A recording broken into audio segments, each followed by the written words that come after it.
folks, Tom Vasel here. Welcome back to Look Back. This is where I take a look at reviews that I did a year, 5 years, and 10 years ago and tell you what I think about the games today and how they've changed or not changed, or even if I remember them. Let's start with last year. First we have Mafia Casino. It's always easy to remember the games that are really bad, and Mafia Casino is one of those. Has a lot of cool ideas of gambling and different running a casino and stuff, but the game is this huge deck of cards. It's extremely random as to what you get. When you're done with the game, it's like you won because you drew good random cards. Unfortunate. Oath of the Brotherhood. Oath of the Brotherhood is a worker placement game, which I thought was going to be the Pirates Lords of Waterdeep.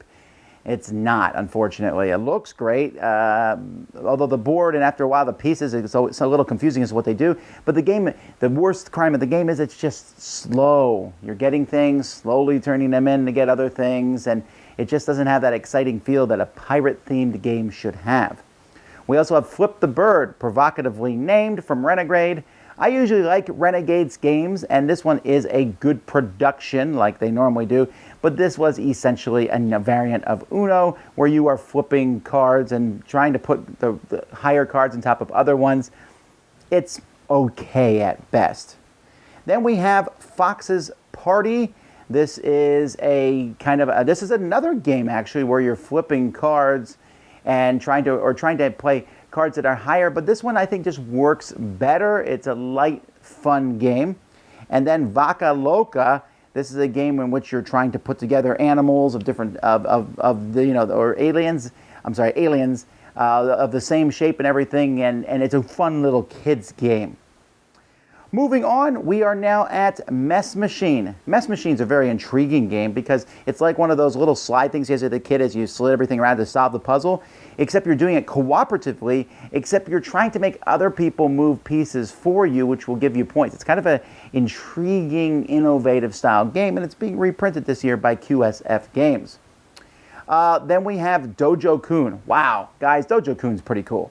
First of all, the theme. It's that of, a big martial arts tournament, takes a lot of shticks from different movies and things like that, but the game is fun as you're like training different fighters and getting these fighters ready, and then they go in the tournament and they fight, and then there is one ultimate winner, and then you do the tournament twice. And I don't know, I just really like that idea.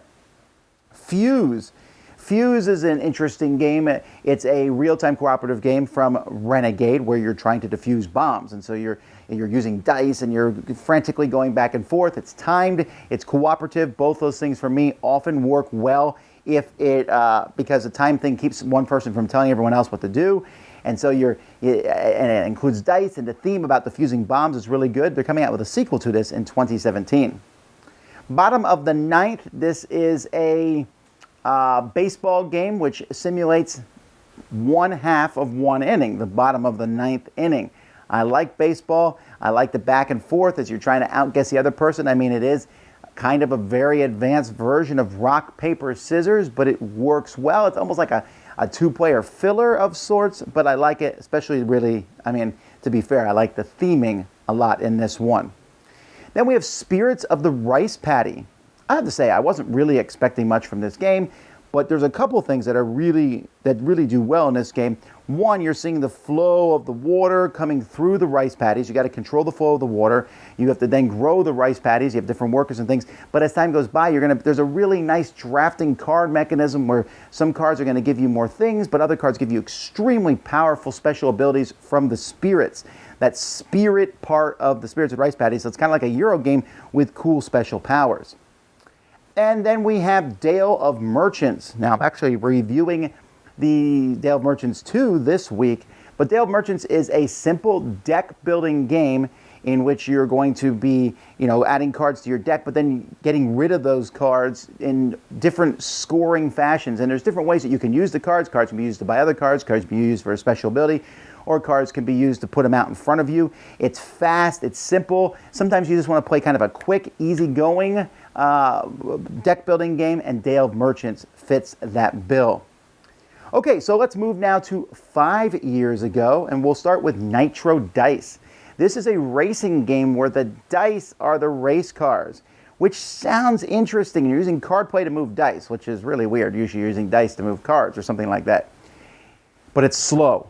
and it's unexciting. And that's very problematic for a racing game. A racing game needs to be fast and interesting. Nitro Dice is not that.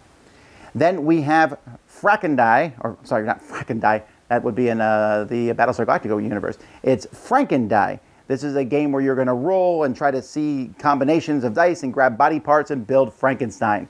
It's very light, very simple. Artwork is unbelievably cool. So this one gets a 6 for me because that's kind of where it fits.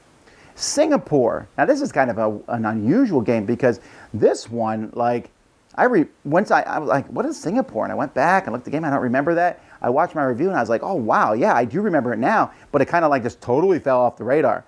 It's an excellent little game, and you're connecting things, and you're trading cubes for cubes, right? But you're also, collecting those wonderful cubes of opium. But then the police are going to raid, and you're always watching out for that. And you're building different buildings, so there's a little bit of tiling. There's resource collection, and yet it seems to be forgettable. I'm not sure why. Trophy Buck. This is essentially the same game as the zombie dice game from Steve Jackson Games, except this one's about hunting. This one is more palatable for many people, although some people dislike hunting too, of course. But I know a lot of people who are hunters, and so this game is kind of a winner in that respect. It's like, hey, this is a kind of a push your luck game where you pull dice and roll them, and people tend to like that. Then we are up to Tshak. It's the sound of that. This is kind of a simultaneous selection game, which really feels like a trick-taking game. Everyone starts with the same cards, and you are trying to play the right card at the right time. Wonderful artwork. I just tend to like this one a lot. Then, wow, some big games that we reviewed. Twilight Imperium 3, 5 years ago now. What a review that was. The component dump was insane, picking up all those pieces. I still really like this game. You'll notice the rating has dropped slightly. But that's just because it's so long and so hard to get a table. I play once every 2 years. We played a live game of it this year. And I mean, I still enjoy it. It's just so hard to get to the table. But if you want the most grandiose space experience you can get, that's Twilight Imperium 3. And Ticket to Ride Asia. This one's, wow, 5 years already. Ticket to Ride Asia is one of the best Ticket to Ride maps. There's two sides to it, as there are for many of the maps. And the Asia side in particular is one I really like because there's teams. It's still the only team Ticket to Ride map where you're working together with someone else, except you can't give too much details, and so they're building your route. You're like, do they know we're trying to connect this to this? Really, really interesting, and actually play 6, but you're playing in teams of 2, so it's like 3 players. Definitely one that people should check out. All right, now we're going to go to 10 years ago. We'll start with Figaro. Figaro. This is a Take That card game. It's set in the same universe as King Me, which, by the way, is a fantastically little cool game if you've ever seen it.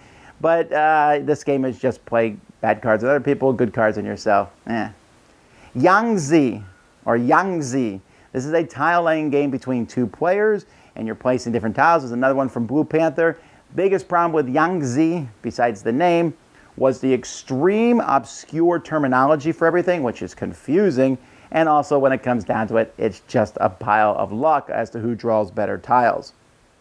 Then we have Pericles. Now, this is an interesting game. 10 years ago, Martin Wallace was one of the top names in game design. He's still well-renowned, but 10 years ago, he was boom.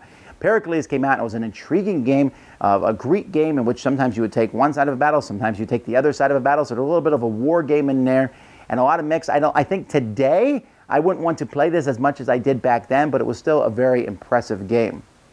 Tyrant of Kings is another game that people may have forgot of. It's from Surprise Stare Games, Guilds of London. You may have heard of them. Surprise Stare Games always makes games that have some strong historical theme, which Tyrant of Kings did, and you can see by the artwork in the game. But the gameplay itself is a little unique. So here is like trying to push someone up to become the king. Then we have Ket. I took a double look at Ket and then the beam splitter for Ket. Ket was, at this one, in 10 years ago, it was a reprint of a game called Deflection. Deflection, they had to change the name for whatever reason. So Ket is a laser abstract strategy game where you're moving pieces around that have mirrors on them, and then you shoot a laser that bounces off the mirrors, and you're trying to hit your opponent's king or pharaoh or whatever their main piece is. It's an amazing game. The beam splitter was a cool thing because it would take the beam, and it would let the beam pass through it, and it would reflect it. So now you had 2 spots that beam was going. Such a neat game that is Ket and the beam splitter. And then finally, Take It to the Limit. Wow, 10 years. In fact, next week I'll be reviewing Take It Easy, which was the precursor to Take It to the Limit, which has come out now. Burley Games has not made a ton of games. They made a few games. Kamisato is probably my favorite game from them, but Take It to the Limit, yes, Take It to the Limit is a game in which everyone has the same amount of tiles, and one person is randomly pulling a tile, everyone else will find that same tile, and then you place those tiles on your board, and you're trying to match different rows of different color pipes and score points in various ways. And so it's almost like bingo, where everyone's getting the same thing and putting it on their board, but there's so many variations of how you put things on your board. No one's going to play in the exact same way. Just an excellent, excellent game, which technically could play hundreds of people, I guess, but really fewer than that, but still an amazingly cool game. So those are all the reviews that I did 1, 5, and 10 years ago. I'll see you next time. This has been Look Back on the Dice Tower.